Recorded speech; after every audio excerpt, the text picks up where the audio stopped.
হজের ফরজ এবং ওয়াজিব সমূহ। সর্বপ্রথম হজের ফরজ। হজের ফরজ হচ্ছে 3টি।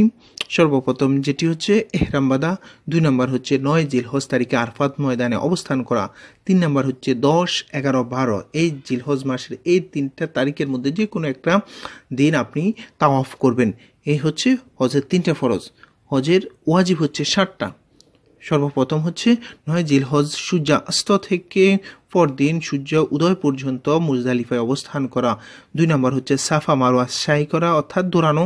3 নম্বর হচ্ছে 10, 11, 12 জিলহজ তারিখের এই 3 তারিখ দিনে মিনায় অবস্থান করে আপনি 7টি পাথর, 7টি কংক্রিট আপনি শয়তানকে নিক্ষেপ করবেন প্রতিদিন আপনি। এরপর হচ্ছে 4 নম্বর হচ্ছে কুরবানি করা, 5 নম্বর হচ্ছে মাথা মুন্ডন করা, 6 নম্বর হচ্ছে বিদায় তাওয়াফ করা, 7 নম্বর হচ্ছে দম দেওয়া। অর্থাৎ কোনো কারণে যদি আপনার ভুলবশত বা যে কোনো কারণে আপনার ওয়াজিব যদি ছুটে যায়, যার কারণে আপনি কাফফারা স্বরূপ আপনি একটা কোরবানি দিবেন।